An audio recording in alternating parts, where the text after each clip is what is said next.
pull out your quarterly intentions folder, what's formally called, the one that's, and if we gave you a new one, raise your hand if you don't have a new one, fresh one to work with. Okay, let's bring one here.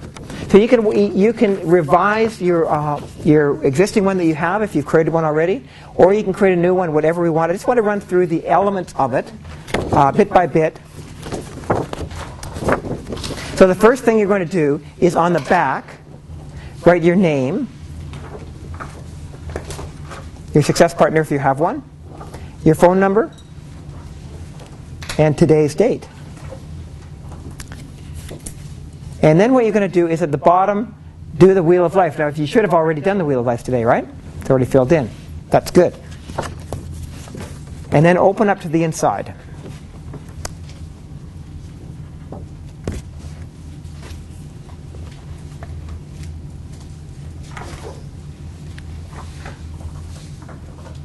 Now I'm going to go into this a little more depth than what we did at the Success Blueprint seminar or workshop because now you're ready to understand it at a whole new level. You've already worked through it once. So at the top right, you're going to put today's date, quarter ends date, and next seminar date. So the quarter ends.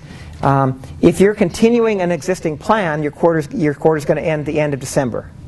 Probably that's the best way for you to put your quarter end on December 31st, because then you're going to get into sync with the Pro Coach every quarter. You'll set a new one in January to go through to the end of March and so on.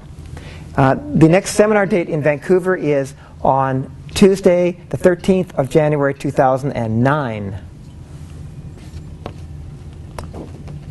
Okay, now this piece here where at the top left it says area of focus.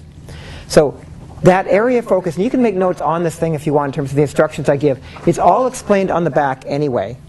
But the area of focus is going to be one of the areas of the wheel.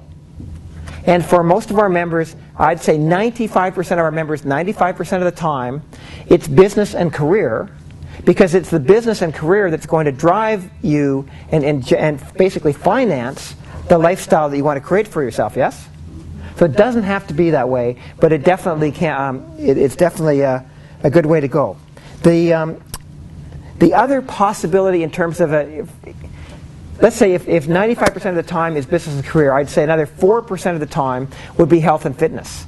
We talked earlier on about the fact that you really need to have great health in order to be an entrepreneur, yes? So in some cases, you may actually want to focus on your health for a quarter as your primary objective. And then maybe 1% of the time it might be something different than that, but usually not. Because most of the other things, lifestyle and so on, are more outcomes in a way. So it could be that, but we're not saying no, but in most cases it's business and career. So then you're going to identify your area of focus, business and career, your strategic project, and you're going to choose 3 strategic projects. And I'll just kind of give you the overview of the whole folder, and then we'll give you a little bit of time to work on it. So the strategic project is one of the things that's going to move you forward. And basically the way I get my strategic projects is I just kind of go from my brain into my gut and I go, what do I need to do this quarter? And I kind of make a list of 4 or 5 or 6 different projects that I want to move forward. I want to hire another person. I want to do some marketing. I want to do some working on our operations manuals, whatever it happens to be. And then I identify the 3 that I think are going to be the most important. The 3 that are going to be the core ones, and I put them in here and create underneath those the desired outcome, a description of what it is the finished thing goal looks like, and then specific actions that will take me towards it. Okay? So we're going to list all the actions, but we're just going to identify the top 3, the 3 that are going to be most likely to get you there. So that's kind of the process, and we're not going to go into it. Most of you done it before. Is there any question on that? All clear? Okay. Now underneath that, there's an area called additional areas of focus. So here's what I found. When you're working on a particular area, usually business career, if you put all your attention into that, other pieces of your life kind of fall by the wayside, right? So we want to make sure there's some balance here. So in the additional areas of focus, you set a minimum goal. Now what are the chances of a minimum goal being accomplished? 100%. So they're not monstrous things. So for example, this quarter, with my quarterly plan, one of my goals was to get together with my dad in Victoria and bring him over to Vancouver, like go and get my dad from Victoria and bring him to Vancouver once. Now, that's 100% chance for it to happen, but it wasn't in my goals. Like it wasn't in the plans until I wrote it in there. Right? I usually write in here, one of my areas of focus would be health and fitness. So a commitment to go to the gym a certain number of times, a minimum of twice a week, a minimum, or at least a minimum of 20 times for the quarter, whatever it might be. Or you could pick another area of your life. It could be contribution, could be personal development, to take a course. But any area from the wheel, you can choose up to 3 different areas, but small intentions in there. Got it? So these aren't stretching you too much, but they're keeping you moving forward. And here's what I found, is when you take one area and move it forward massively, and then you have some supporting areas that move forward a little bit, it creates a momentum that's just much greater than if you just focus on the one thing, business and career. All clear? Because this is based on my experience. So that's the left-hand page. You ready for the right-hand page? Okay, let's go to the scary one. My breakthrough challenge.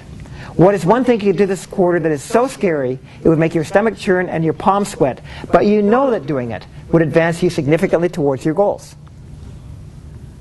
That's what we call a breakthrough question. It's asking you to break your paradigm, basically. Everything that you've got around you now is kind of all slotted up a certain way, and usually it requires, in order for you to really get a rapid breakthrough, let's call it a quantum leap in your results, you need to shake that up a little bit. You need to do something quite radical. Are you with me on that? And it's not always fun. Usually they're very, very scary. Now, what's scary for you, Leona, might be completely different. For me, I could do it, in a heartbeat. And then what's scary for me, you could go, oh, no problem, I can do that. So it's a very individual thing, but we want to identify what's that one thing. We've had people in the program, and this could be any area of your life, we've had people say, you know what, I've been avoiding this for 2, 3, 5 years. What's scary for me is to leave my marriage, or to quit my job, or to hire somebody, or to maybe leave get rid of a particular account that I've been working with, as a client that really is high maintenance, and they brought me a lot of money, but I don't want to work with them anymore. So this is about making a decision that's scary for you, but takes you towards where you want to go. You with me? Anyway, you can think of an example that you've got. Yes, Debbie. I actually did mine. Yes. Okay. Good. I've been putting off hiring somebody another person, because I wasn't sure I could sustain it, and I just did it. I just said, you know what, I cannot move forward without this, so I did it. Give her a huge round of applause. In fact, why don't we do that as an exercise right here and now? Let's go around the table and each person identify what's one thing that you could do in the next. Now, you don't have to necessarily complete it, right? But it's something that's going to move you irrevocably towards this scary thing. It may be just to place an ad, right? Or it may be to actually go ahead and do it. But what's one thing you could do this quarter that's so scary for you, you don't even want to write it down, and it's the first thing you thought of, and you're now going, no, anything but. Right? So think of that, and I want you to just go around your table, and each person take a minute and say, okay, I get it. Here's what mine is. Now the challenge is, how do you do it? Right? How do you follow through with it? But at least, again, you've identified what it is. This is what creates a breakthrough. Now, is every time you do it a breakthrough? No. But usually when you ask that question, there is something that you're very clear you don't want to write it down. Like, okay, anything but that one. Okay, that's the one. It comes from below, right? It comes up and you go, whoop, and you go, oh no. Push it back down, right? And go with another one that looks scary, sounds scary, but isn't nearly as big for you. And my challenge to you is, if you really want to achieve your goals faster, faster than ever before, you need to confront those things on a regular basis. So, one of the things I've found as I've been working and growing my business is that I do things on a daily basis that I never ever would have done in a year 5 years ago. It's just become part of my process. So, and they scare the crap out of me still. But I also know that I need to do them. And that's what creates the momentum. And after a while, what's really cool is you get so much momentum is you get to the point you actually don't have a choice. You do have a choice, but it's like, yeah, if I promise you guys that I'm going to do a certain seminar or whatever it is, and then I'm pretty well obligated to do it, or have to do a lot of fancy footwork to avoid it, right? So as I get more momentum and I say I'm going to do this, I'm going to do that, and so on, then I get pressured to do it. I get carried along in the flow. It's very, very helpful. Yeah. So fear is just an indication that it's a sign that you're about to confront something that's uncomfortable and scary for you, and what that usually means is you're about to do something that's different than what you've done before. Now, when you do something that's different than what you've done before, what do you get? A different result. Is this a good thing? Yeah. Absolutely. We don't even know what the result will look like, but it'll get you out of the rut that you're in now, right? So, absolutely, moving forward. See, a lot of people think that courage is the absence of fear, and you know what? It's not. Courage is feeling the fear and moving forward in the face of it. We've got another coach and friend of mine from Red Deer, Alberta. His name's Daniel Donaghy, and he used to say, what I notice is every time the fear comes up for me, it's now like a signpost. It's like I'm entering new territory. Most of us take fear as a red sign. Stop. Right? But no. He says no. What I see it as is a warning sign. It's kind of like an orange light saying, "There's danger ahead. Be careful, but keep on proceeding with caution and move ahead." Okay. So he says it becomes basically a familiar friend. So questions, comments on the breakthrough challenge? Yes, Debbie. I was just going to say, even just doing the stuff, even though it was scared the wits out of me, even just doing stuff like placing the ad, I was just like, but once you place it, there's no taking it back, and guess what? People start responding, and now you have to respond, and it's sort of a snowball effect, like yes. you said. And you could choose to just not do anything and stop, but the momentum's going, and so you just respond to it, and eventually, things happen. So here's a secret most people don't know. Fear is the only thing in the world that gets smaller when you move towards it. Everything else gets bigger when you move towards it, but actually once you move in towards fear, there's never a fear in taking action. As you take action, all you're focusing on is the action. The fear is all the perceived it's all in the mind, right? Fear is totally self-created in the mind. And when you just burst at the bubble and keep going forward, the fear just evaporates. Right? So that's exactly right. So just keep taking steps and get the support you need and so on. So that's the breakthrough challenge. Okay, now next piece down, mastering the success factor. Now we're talking simply about what's going to be, you're going to write in the success factor and the success factor question, which is in the workbook. And you read it every week just to kind of trigger, it's an inquiry, basically, to get you thinking. And then you're going to set intentions, a minimum, which has a what % chance of being achieved? 100%, and a target in the area of the success factor. And then the next piece down is the ProCoach time system. So down there it's going to ask you how many production days you plan to have as a minimum and a target, how many freedom days you plan to have as a minimum and a target, and it asks you the number of weeks this quarter. Why would we ask that? Because they're different.